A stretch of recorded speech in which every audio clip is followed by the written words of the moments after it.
नमस्कार दोस्तों, भक्ति ही शक्ति में आप सभी का स्वागत है। गोवर्धन पूजा या अन्नकूट का पर्व हर साल दीपावली पर्व के 5 दिनों तक चलने वाले उत्सव का एक महत्वपूर्ण भाग है।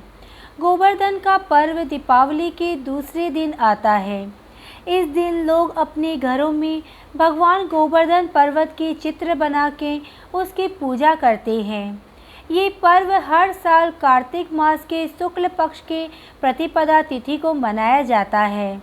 धार्मिक मान्यताओं के अनुसार भगवान श्री कृष्ण जी ने गोकुल वासियों को गोवर्धन पूजा के लिए प्रेरित किया था। इस पर्व पर गौ माता की पूजा का भी विशेष महत्व बताया गया है। माना जाता है कि गोवर्धन पूजा करने से धन, संतान और गोरस की वृद्धि होती है।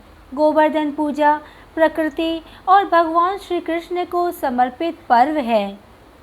गोवर्धन पूजा के अंतर्गत गाय के गोबर से गोवर्धन भगवान के स्वरूप की रचना शुद्ध भूमि पर की जाती है तथा उसका विधि विधान से पूजन किया जाता है। यदि आप भी भगवान गोवर्धन का पूजन करना चाहते हैं तो गाय के गोबर से भगवान गोवर्धन का चित्र बनाकर गोवर्धन पूजा व्रत कथा का पाठ अवश्य करें। चलिए दोस्तों, अब जानते हैं गोवर्धन पूजा की कथा।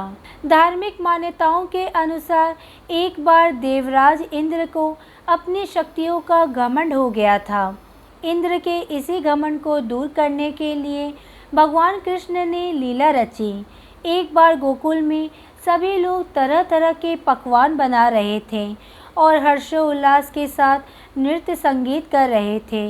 ये देखकर भगवान कृष्ण ने अपनी माँ यशोदा से पूछा कि आप लोग किस उत्सव की तैयारी कर रहे हैं। भगवान श्री कृष्ण के सवाल पर माता यशोदा ने उन्हें बताया, हम देवराज इंद्र की पूजा कर रहे हैं। तब भगवान कृष्ण ने उनसे पूछा कि हम उनकी पूजा क्यों करते हैं। यशोदा मैया ने उन्हें बताया कि भगवान इंद्रदेव की कृपा हो तो अच्छी बारिश होती है, जिससे हमारे अन्न की पैदावार अच्छी होती है और हमारे पशुओं को चारा भी मिलता है। माता की बात सुनकर भगवान कृष्ण ने कहा, फिर तो हमें गोवर्धन पर्वत की पूजा करनी चाहिए, क्योंकि हमारी गाय तो वही चारा खाती है और वहाँ लगे पेड़ पौधों की वजह से ही बारिश होती है। भगवान श्री कृष्ण की बात मानकर गोकुलवासी गोवर्धन पर्वत की पूजा करने लगे। ये सब देखकर इंद्रदेव क्रोधित हो गए और उन्होंने इसे अपना अपमान समझा और ब्रज के लोगों से बदला लेने के लिए मूसलाधार बारिश शुरू कर दी। बारिश इतनी विनाशकारी थी कि गोकुलवासी घबरा गए। तब भगवान श्री कृष्ण ने गोवर्धन पर्वत को अपनी उंगली पर उठाया और सभी लोग इसके नीचे आकर खड़े हो गए। भगवान इंद्र ने 7 दिनों तक लगातार बारिश की और 7 दिनों तक भगवान श्री कृष्ण ने इस पर्वत को अपनी उंगली पर उठाए रखा। भगवान कृष्ण ने एक भी गोकुलवासी और जानवरों को नुकसान नहीं पहुंचने दिया और ना ही बारिश में भीगने दिया। तब भगवान इंद्र को एहसास हो गया कि उनसे मुकाबला कोई साधारण मनुष्य तो नहीं कर सकता है। जब उन्हें ये बात पता चली कि मुकाबला करने वाले स्वयं भगवान श्री कृष्ण हैं, तो उन्होंने अपनी गलती के लिए क्षमा याचना मांगी और मुरलीधर की पूजा करके उन्हें स्वयं भोग लगाया और माना जाता है कि तब से ही गोवर्धन पूजा की शुरुआत हुई। गोवर्धन पूजा की विधि क्या है? गोवर्धन पूजा का अपना महत्व है, लेकिन इसे जानने से पहले हमें ये ज़रूर जान लेना चाहिए कि गोवर्धन पूजा कैसे करें। गोवर्धन पूजा को वैसे तो कोई भी कर सकता है, लेकिन ज़्यादातर इस पर्व को भारतीय किसान मनाते हैं। गोवर्धन पूजा करने के लिए किसान खेत की शुद्ध मिट्टी और गाय के गोबर से अपने घर और आंगन में तथा अपने खेतों में छोटा गोवर्धन पर्वत बनाते हैं, फिर उसकी पूजा करते हैं। गोवर्धन पूजा के लिए सुबह जल्दी उठकर स्नान करें, घर की रसोई में पूजा के लिए पकवान बनाएं, खेत की शुद्ध मिट्टी लाकर तथा ताजे गोबर से गोवर्धन पर्वत की प्रतिमा बनाएं। इस दिन खेती से जुड़ी चीज़ें जैसे गाय, बैल, खेत के औजार, चूल्हा आदि की प्रतिमाएं भी मिट्टी और गोबर के जरिए बनाएं। इन सभी को बनाने के बाद इनकी पूजा करें, नैवेद्य चढ़ाएं और 56 भोग लगाएं।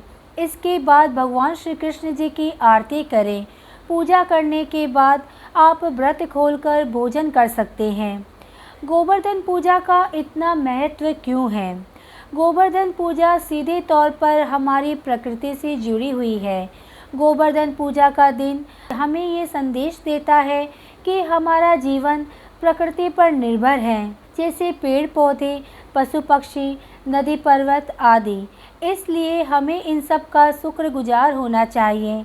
गोवर्धन पूजा के दिन गाय माता की पूजा भी विशेष तौर पर ज़रूर की जाती है, क्योंकि गाय माता की हर एक चीज़ से मानव जाति का कल्याण हुआ है। गोवर्धन पूजा के बाद आप गाय माता की पूजा करके गाय माता को भोजन अवश्य कराएं। गोवर्धन पूजा को अन्नकूट क्यों कहा जाता है? गोवर्धन पूजा को अन्नकूट भी कहा जाता है। अन्नकूट एक तरह का भोजन होता है जिसे सब्जियां, दूध और चावल का प्रयोग करके बनाया जाता है। अन्नकूट में तरह तरह के अन्न से पकवान बनाए जाते हैं। गोवर्धन पूजा में अन्नकूट बनाकर भगवान श्री कृष्ण और गोवर्धन पर्वत की पूजा करते हैं और अन्नकूट से भोग लगाते हैं। इसलिए गोवर्धन पूजा के दिन को अन्नकूट का महोत्सव भी कहा जाता है। आज के वीडियो में बस इतना ही। अगर आपने मुझे अब तक सब्सक्राइब नहीं किया है तो सब्सक्राइब ज़रूर करें। कमेंट और लाइक करना ना भूलें। इसी कामना के साथ कि आप हमेशा खुश रहें, स्वस्थ रहें। नमस्कार।